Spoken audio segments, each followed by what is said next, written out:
Thanks everybody for being with us. It's a pleasure to welcome Professor Luca Fantacci to join us today. As I mentioned yesterday, I was talking about our stablecoins paper with myself and Iñaki and Perry.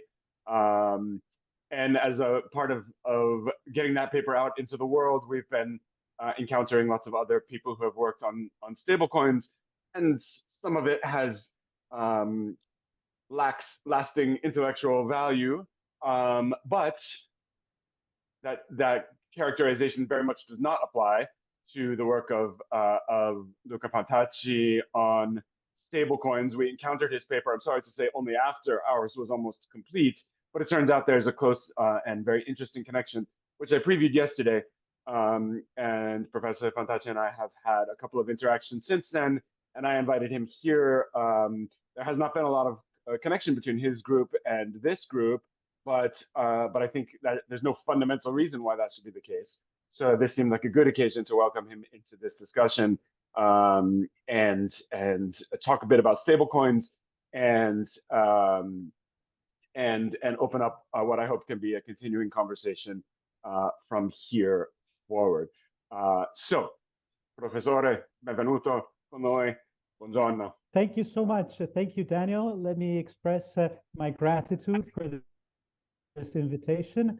As I told Anna, I was looking very much forward to this opportunity, precisely for the reason that he mentioned. And I think that for people who do our job of doing research, it is one of the most gratifying moments when you find a convergence with people that you are not related to, because it provides some kind of how can I say, confirmation of the fact that you are going in the right direction, when from different paths you end up finding common ground. So of course, this is one reason why I'm glad that we finally have the opportunity to start a conversation. Excellent, welcome. We're glad to have you here. So the main focus that I want to give to this back up.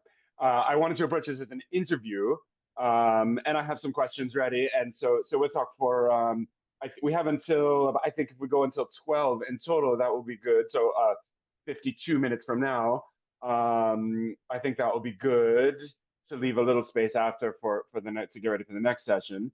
And I thought we could do it as an interview. I have some questions. We're building on your paper with Lucio Gobbi, which came out in beginning of 2021. It was published, and so a lot has happened, in fact, since then. So the paper is great and is an excellent reference point, and is of continuing value. And also, we have a nice occasion to update a little bit here in conversation, to think about what has happened since then, in the domain of this paper, which is about stablecoins, central bank digital currencies, and dollar hegemony. So that's the broad focus of our conversation. Before we get into the paper itself, I wanted to ask you a little bit about your work more generally. You are at the head of a center called Mints. This is a very clever pun. Mints is also is of course where we make coins, but it's also the Center on Monetary Innovations, New Technologies, and Societies. And I looked up the center in preparation for this, and you describe it on the website as an observatory. As though we're watching the movement of the stars and the planets. So it really struck me that you approach it that way. Perhaps a little bit more in terms of the substance of the matter.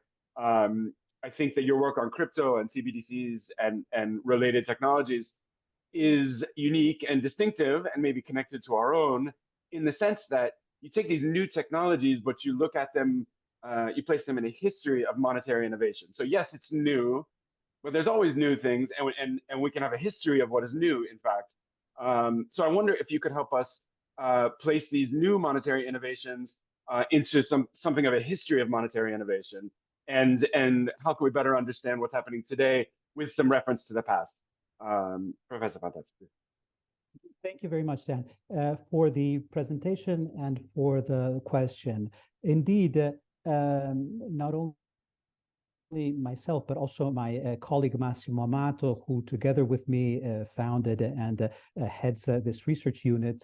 We are both historians, economic historians, and historians of economic thought. And it is this peculiar perspective, this is the viewpoint from which we observe indeed monetary innovations. And it is true, history is not just a good point of view to consider monetary innovation. It's also, let's say, a source of inspiration for monetary innovation, not only in terms of examples, and I will give you a few to answer your question, but also in terms of principles underlying the monetary system.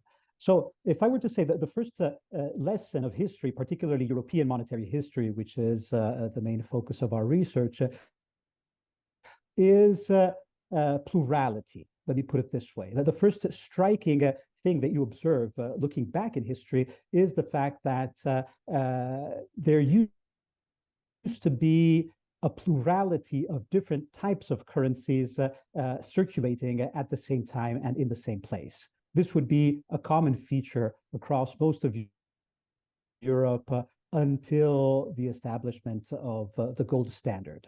In this view, you can look at the gold standard as the eventual rise of a system with a single currency, so to speak, eventually at a global scale.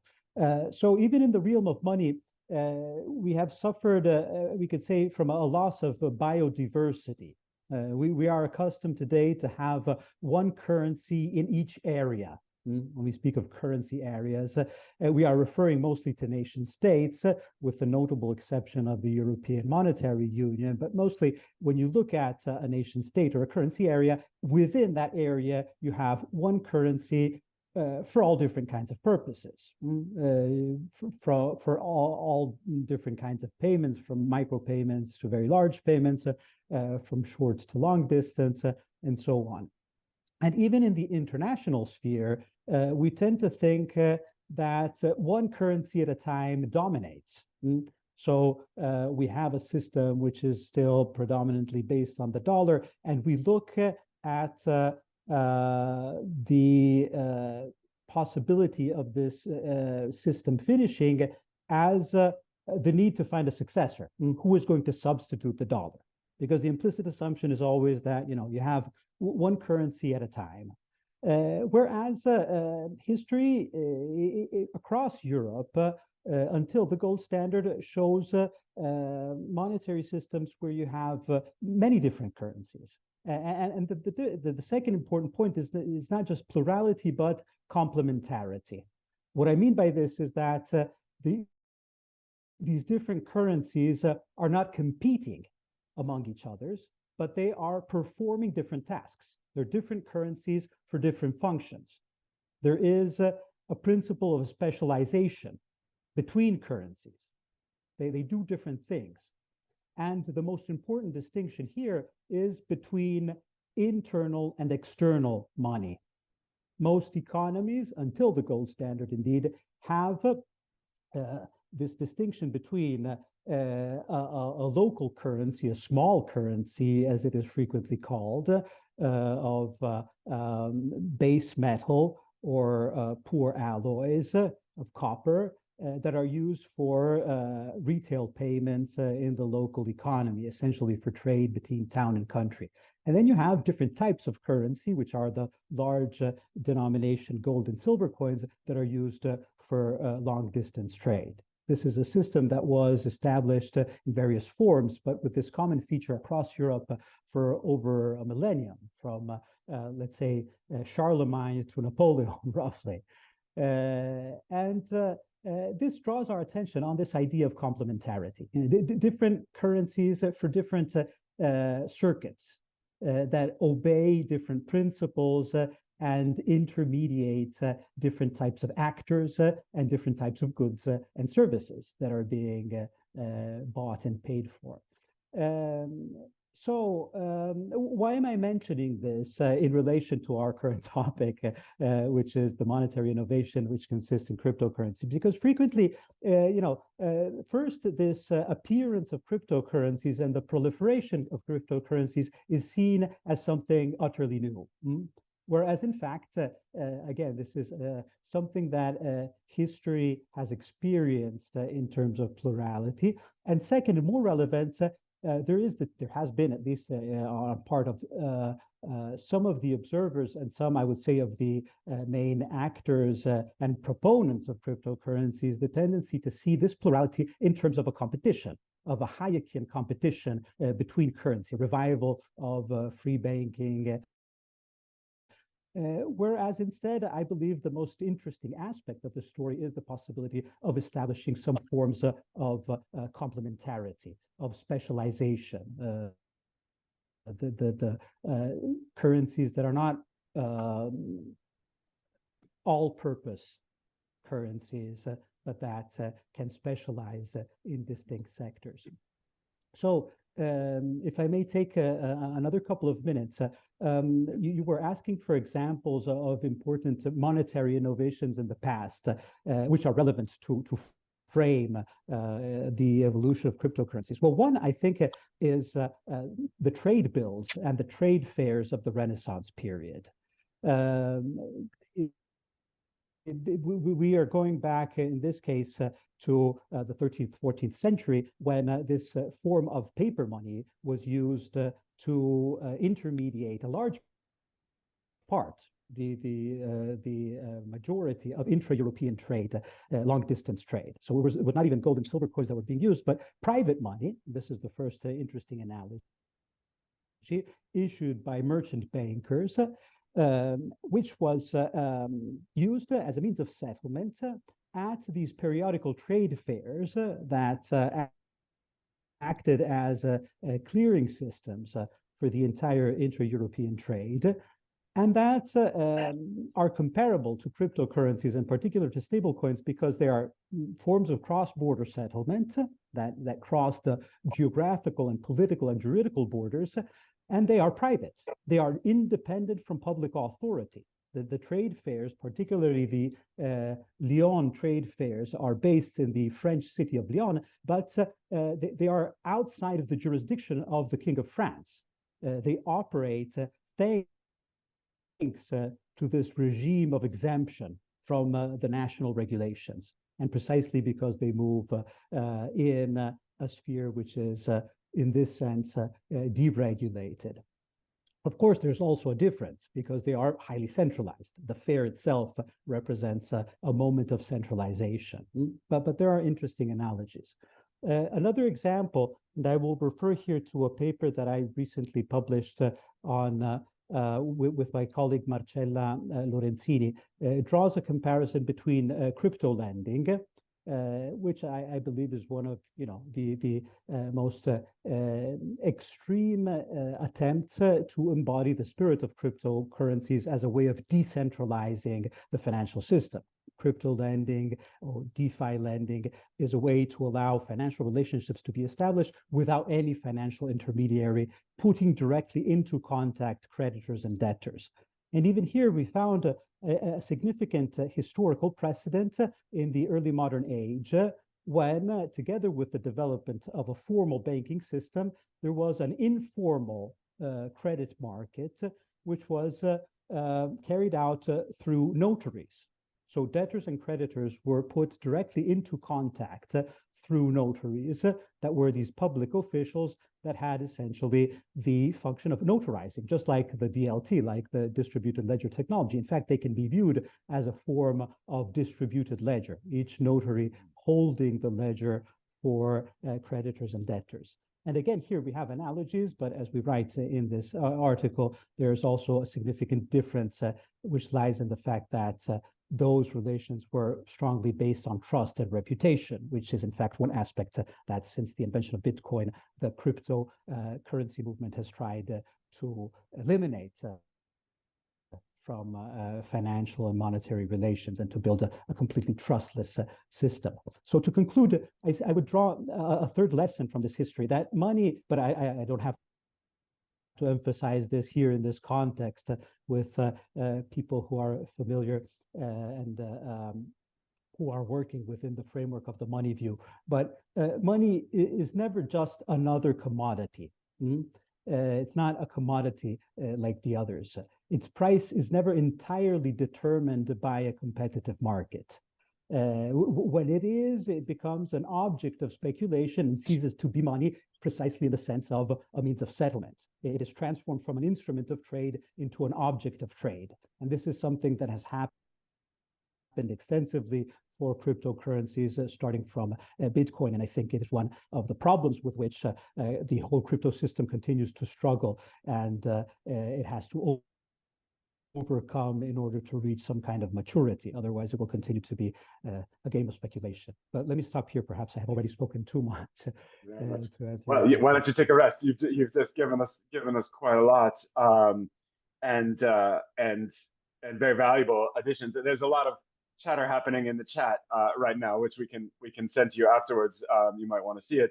But yes, what you're saying resonates very much. One piece that I want to call attention to, you emphasize complementarity, and I think, if I understand correctly, I think even you're saying that our moment now is somewhat distinctive in how little complementarity there is in the world of money. That at other moments in history, and we have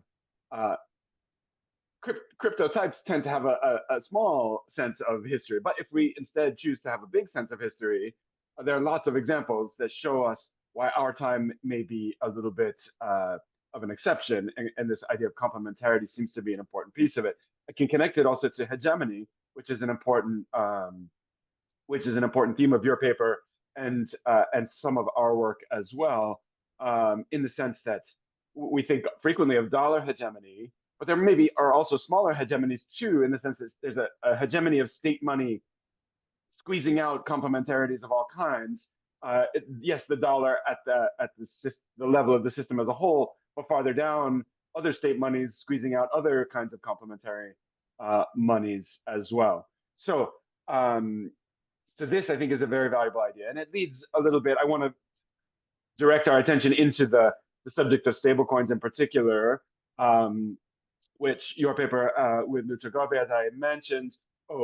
And I forgot to get the link, but if I could ask someone to locate that paper and get a link to it. It's called Stablecoins, Central Bank Digital Currencies, and Dollar Hegemony, 2021. So we share with this, your paper and our paper share that we build heavily on a comparison between stablecoins and Eurodollars. And we found other people have also made this comparison, but yours is closer to what we mean than anyone else, in fact.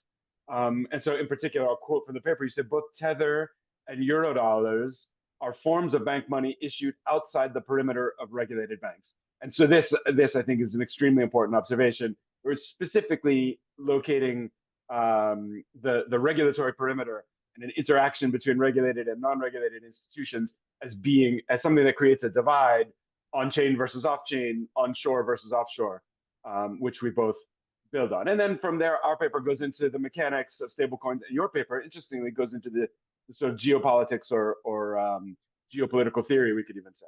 So to think about this Eurodollar stablecoin connection, I wonder if you could help us understand the emergence of the Eurodollar system as another kind of monetary innovation closely connected to dollar hegemony, and some of the forces that you talk about in the paper shaping this world of stablecoins, central bank digital currencies, and so on. Please. Thank you, Danny. Yes, indeed. Eurodollar were a type of a significant type of monetary innovation, and I also share your way of characterizing it as a way to strengthen or even give shape to the peculiar form that U.S. dollar hegemony takes within the Bretton Woods system. So it's worth going back to the precise moment when Eurodollars were invented. And just to give a date, we're going back to 1958, which is a significant date, because 1958 is when the Bretton Woods system begins in practice. We all know that the Bretton Woods Conference was held in 1944, that the institutions were inaugurated in 1946, but it wasn't until 1958 that many European countries managed to join the system by being able to fix their par values with respect to the dollar, as the system implied, and restoring convertibility, in particular current account convertibility, which had been suspended during the war. So in practice, we could say the Bretton Woods system only starts in 1958. And as you also all know, one of the distinctive characteristics of the Bretton Woods system was to impose capital controls, to exclude free capital movements as we know them today, which was a problem, particularly for Britain, because Britain was one of the countries that in 1958 pegged its currency to the dollar, and having to defend at this point a fixed exchange rate and at the same time to maintain an autonomous monetary policy. Of course, this required to impose capital controls, according to what is now familiar to us as the trilemma, which was formulated by the Way in those same years. Now, this was a problem for Britain precisely because the British economy, and particularly the British financial system, had been relying on free capital flows as a way of maintaining its own hegemonic position within the international financial system. So, of course, the invention of eurodollars was a way for Britain, first and foremost, to escape the trilemma, let me put it this way, to circumvent the constraints of the trilemma, allowing free capital flows to take place without threatening the parity between the pound and the dollar, simply because these capital flows were not taking place in pounds, but they were taking place and they were denominated in dollars. This is, let's say, one way of viewing it, but I think it explains, let's say, the structural importance of the development of the euro-dollar market in the context of the Bretton Woods system. And it is my way, let's say, of bringing support to the arguments, Daniel, that you were phrasing before in terms of, the euro-dollar propping up the dollar hegemony. This is the way I see it. Of course, there are even more, let's say, contingent reasons for the euro-dollar system to develop precisely in 1958. Not only is it a way to circumvent capital controls, but it is more specifically a way to circumvent economic sanctions. Remember, we are in the immediate aftermath of the Suez crisis, when the Suez Canal was nationalized by Nasser. And as a consequence of this, the funds of the Egyptian government that were held in the United States were frozen. And this was a signal to the other non-aligned states, and even more to the states belonging to the communist bloc, to beware of holding their dollars in the United States and to find other opportunities of holding their dollars elsewhere where they could not be seized as easily. So, of course, this is another reason why you want to have dollars that are not redeposited in the United States, and you want to hold them maybe in London or in Zurich or in Tokyo or somewhere else. Again, you were asking, what are the analogies here with the motivations that have led to the development of stablecoins? Well, I think we can easily recognize some similarities in the fact that stablecoins developed as a way explicitly to escape the rules of the established international monetary and financial system, to allow a disintermediation, as I called it already before, to allow direct payments across the globe across the borders that separate jurisdictions, and hence circumventing, again, capital controls that are still relevant even in a post-Bretton Woods world in some countries, like Venezuela or other countries that have restrictions of this sort. And more recently, and perhaps more significantly, sanctions. So I think that even here there is an analogy which is justified by the fact that in the meantime, from 1958 to today, the payments in Eurodollars have proved to be subject to some form of control through the SWIFT messaging system. So what could be done at the dawn of Eurodollars without asking any type of information, as in the phrase of Paul Einzig, one of the early observers and analysts of the system, of course, nowadays falls under the inspection of the Treasury Department of the United States, and there can be occasionally a scrutiny as to who receives the funds within the system. So stable coins offer a convenient way to elude, to bypass these kinds of restrictions. Of Thank course, you. So I subscribe. Let me, sorry, Dan, just to add a point that you make very clearly in your paper. Of course, to establish this kind of analogy does not mean that the two instruments can be compared in terms of their relevance, right? Stable coins are still very marginal, not only in terms of their quantitative dimension, but also in terms of the liquidity that they actually provide, right? So here, definitely stable coins fall far behind the Eurodollars. But what we wanted to suggest by making that comparison is that ultimately, stable coins, if they serve a purpose and if they want to serve the purpose, will have to move in the direction of being assimilated to stable coins. And I think that a lot of the regulation that has taken place in the last few years since we wrote the paper goes precisely in this direction. I mean, even lawmakers, particularly in Europe with the MiCA directive, have gone precisely in the direction of saying, okay, if you want to issue a stable coin, you have to be subject to the same rules that apply to other instruments that are already familiar to the legal framework. Yes.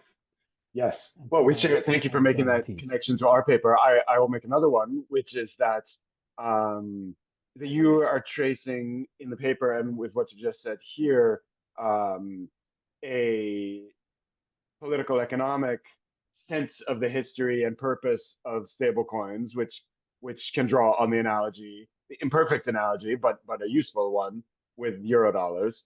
And our paper traces a more crudely financial arbitrage kind of narrative. And so I don't have any reason to think that they're not both true, but I suspect that perhaps work for future conversations is to understand the relationship between those two narratives. And I think the lens of the global dollar is probably the thing that will allow us to see how those two narratives relate to one another as we try to understand this. But I want to, for the moment, I want to pick up another thread, which I think we're ready to speak to directly. So you mentioned just now that there's in the early days of the Eurodollar system, certain things were possible. It was a freewheeling kind of time when certain things were possible, and so Eurodollars served a purpose in, let's say, disrupting dollar control from disrupting the limitations of U.S. authorities. And then later, those loopholes were closed, and SWIFT in particular played an important role. So first Eurodollars escaped, and then the system was disciplined once again from the center. So there's an ongoing political struggle over control of the dollar and control of the global monetary system, and the role, and SWIFT played an important role in that. So one of the great things about your paper is that writing in 2021, uh, you really quite without putting a pin on the date itself, but still you quite correctly anticipated much of the discourse and discussion around the role of SWIFT in sanctions applied to Russia after its second invasion of Ukraine in 2022, about a year after your paper came out. With reference to, and you have good reasons for, I mean, we can see how you figured it out, right? Because you look back to the Crimean invasion of 2014, and not only Russia but other situations, in particular Iran, all of which are detailed in the paper. And so for those on the call who are interested in thinking about sanctions and SWIFT and the global dollar, this paper is a valuable support. But I wonder, so now we're here in 2024, and your paper was written before the details of 2022 were available, obviously. So I wonder if you could speak a bit to how you, let's say from your observatory, with this lens of stablecoins and eurodollars already complete, how you understood the 2022 reaction to Russia's second invasion of Ukraine, and so what we might understand of that, and then it seems to connect back to stablecoins, as you were just saying.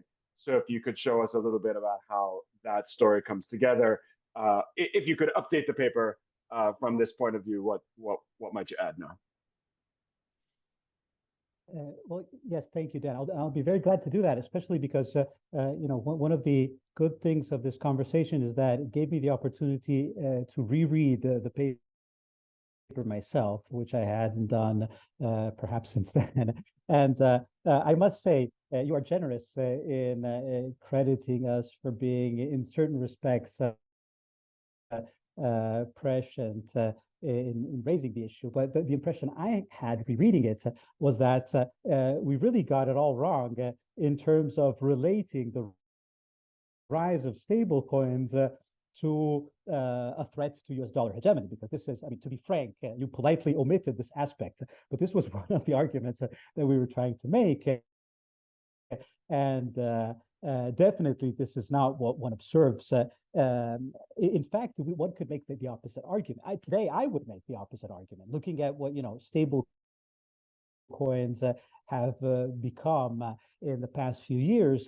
They have, just like eurodollars in a way, they have strengthened, reinforced US dollar hegemony to the extent that the overwhelming majority of stablecoins are pegged to the dollar. So in principle, when they appeared, they could be an instrument to devise, an artificial virtual version of any type of currency. But today, if I am not mistaken, 98% of existing stable coins in terms of capitalization are pegged to the dollar, perhaps even more than that. Which means that they're just another way, another guise for the US dollar to circulate globally.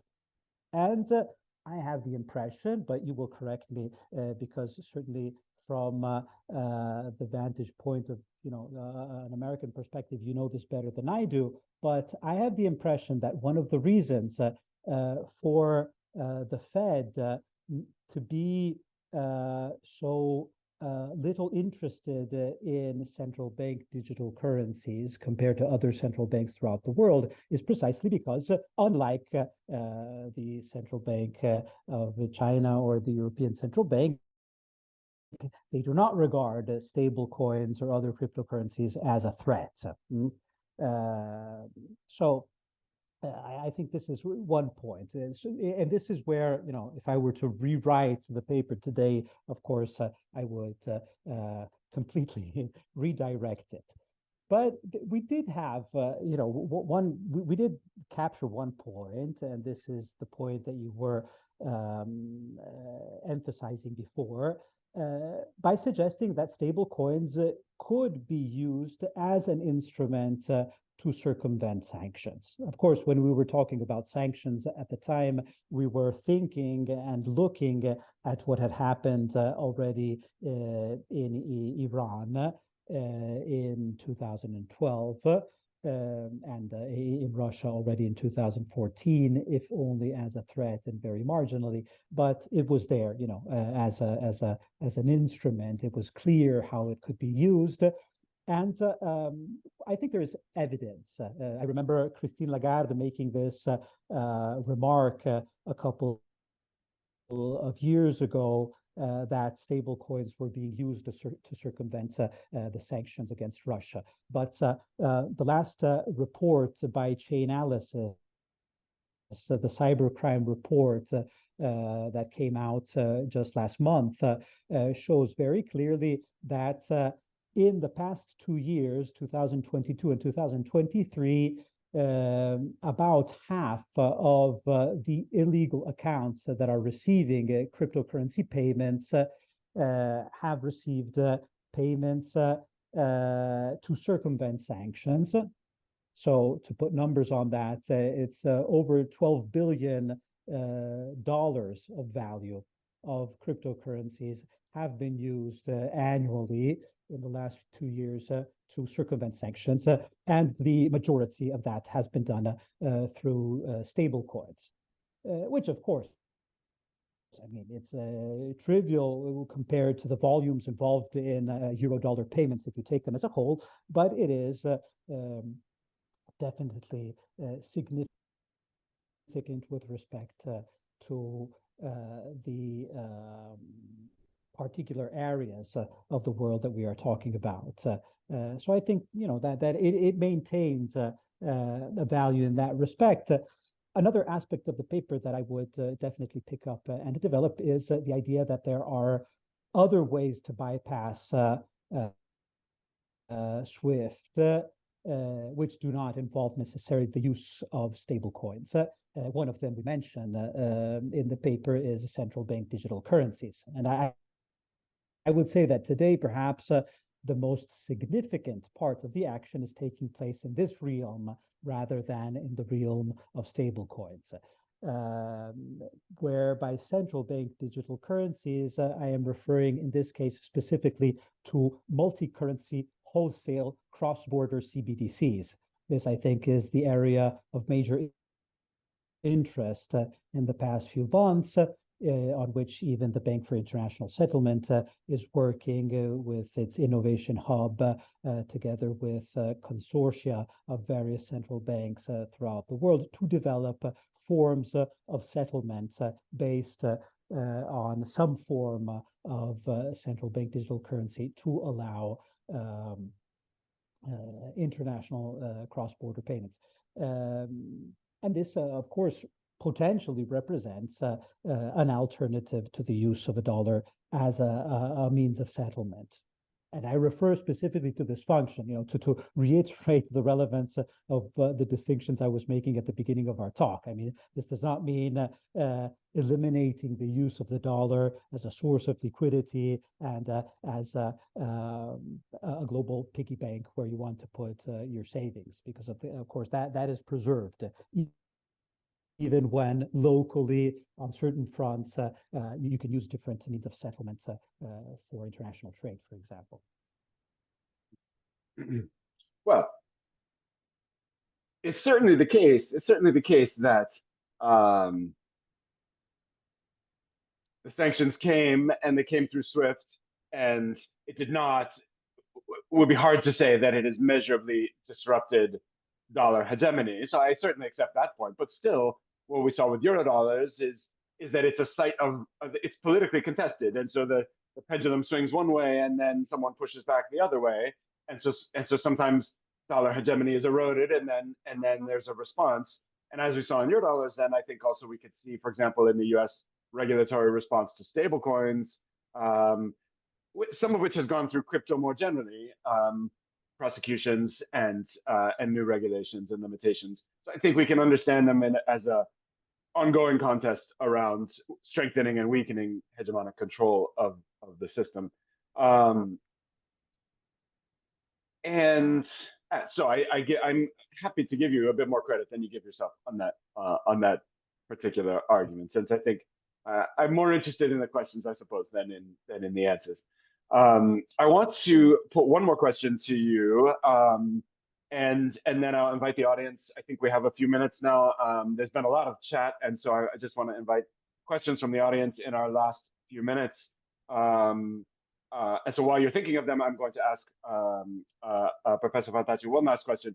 All throughout this, we've been talking about dollar hegemony, and so I appreciate that in the paper you do two things. One is to connect explicitly to the idea of Gramsci's idea of hegemony, which is another nice anchor between the monetary side, the institutional, mechanical, financial side of this work, and the political theory or political context in which it all takes place.